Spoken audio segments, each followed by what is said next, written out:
Hello, and welcome to Lesson 18.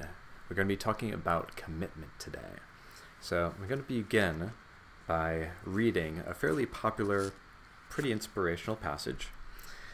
This is by the Scottish mountaineer W.H. Murray, who wrote, "Until one is committed, there's hesitancy, the chance to draw back, always ineffectiveness. Concerning all acts of initiative and creation, there is one elementary truth, the ignorance of which kills countless ideas and splendid plans, that the moment one definitely commits oneself, then Providence moves too. All sorts of things occur to help one that would never otherwise have occurred. A whole stream of events issues from the decision, raising in one's favor all manner of unforeseen incidents, meetings, and material assistance, which no man could have dreamt would have come his way. I learned a deep respect for one of Goethe's couplets. Whatever you can do or dream, you can. Begin it. Boldness has genius, power, and magic in it." Now, that can be really inspiring, and there's this sense of intensity. I appreciate the magic of things magically coming into your life from commitment, but there's this sense of commitment, and it's not quite where Murray was coming from, because it turns out there's a little bit more context to this passage, which most people don't quote. So just before that bit, W.H. Murray wrote, "We hadn't really done anything. But when I said that nothing had been done, I erred in one important matter. We had definitely committed ourselves and were halfway out of our ruts. We had put down our passage money, booked a sailing to Bombay. This may sound too simple, but is great in consequence. Until one is committed, there's hesitancy, the chance to draw back, always ineffectiveness, etc." All he did was buy a ticket. That's what commitment is like. Commitment is not like being the Incredible Hulk, facing down massive challenges. Commitment is not about willpower. Commitment is actually really, really simple. This is what's behind that wisdom of 99% is hard. That's where you're trying, but 100% is a breeze. That's not 100% willpower. 100% commitment is where you've gotten that nice little click into commitment so that you're no longer thinking about whether you're doing it or not.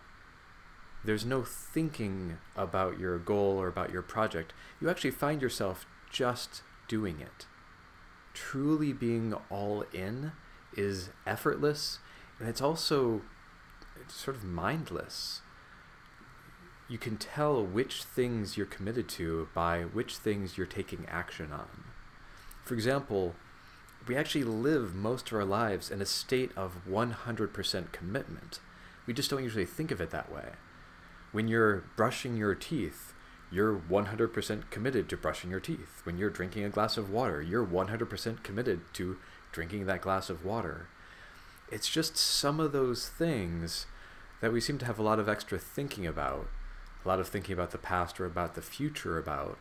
Those are the things where we tend to struggle and think that we're not committed and we're always thinking instead of taking action.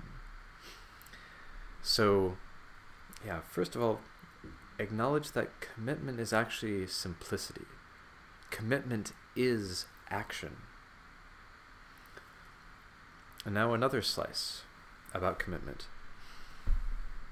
Commitment as that sense of I'm choosing to do this and to stay this path, to stay this course, and to not be distracted. In that sense, commitment is a tool for both focus and momentum. When you do that, when you have that kind of commitment, it's really useful. And it creates a lot of power, it creates a lot of possibility for that project. It's useful, but it's not a moral imperative. I'm going to say something that's kind of radical for a coach to say.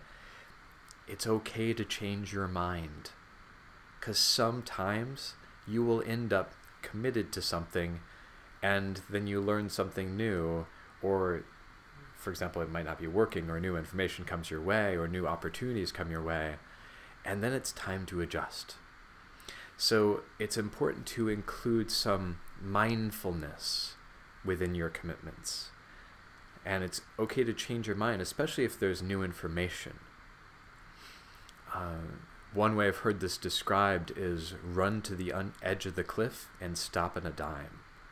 That you have that level of intensity and focus, but you still have that balance and centeredness and mindfulness of a martial artist, where you can stop as soon as you need to stop. As soon as you realize that it's time to change directions or do something different, that you're actually still allow yourself that flexibility. Seth Godin in The Dip even talks about having a quitting plan, so that instead of just mindlessly moving forward with something that's super challenging, you can actually decide beforehand, how far are you willing to go? How much challenge are you willing to face? How will you know if this project is going in the wrong direction? And that's some of the things that you can actually think about beforehand to better guide you when you're in the midst of challenges. So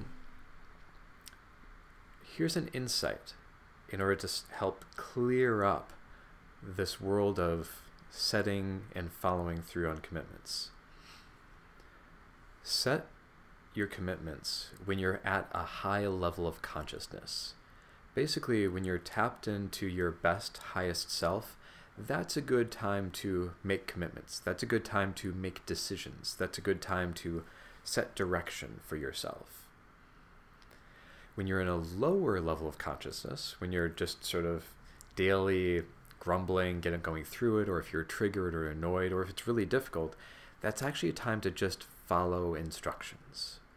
So some of the times that you're most tempted to quit are the times that you should just keep on going, because you should follow through on that commitment set by your higher self. And when you're back in a higher self frame of mind, a higher consciousness, when you're back in touch with your best self, that's a good time where you can actually reevaluate. You might change your mind from there. So the rule of thumb is really high state of consciousness. Feel free to change your mind up here. Feel free to change your commitments when you're at a high altitude.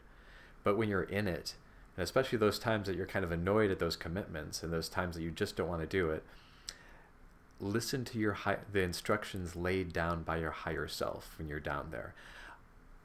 That's one of the good reasons to have something like a quitting plan. It's like, okay, are these criteria met? Like the quitting plan is set from up here still, but down here it's just like, oh, have these things happened? For example, has my bank account gone below this level? When that happens, then go into this contingency plan. Could be the plan set from up here, followed down here. So, set your intentions, set your goals from up here, and just follow instructions from down here. And the more time you spend up here, the more, in a way, flexible. The freedom that you're looking for, the inspiration, the being able to follow your intuition. The more that you live your life up here, the more you'll be fluid with life. But you also want to design from up here how you want to behave down here. So, those are a couple insights into commitments. Feel free to think about what are some of the commitments that you've made, and from what level of consciousness did you make those commitments? And once you're in a high level of consciousness, that's actually a good time to go reevaluate all of your commitments and think about what you want to do with each of your commitments when you're lower down the ladder and things get hard. All right, so have an amazing day. Talk to you tomorrow.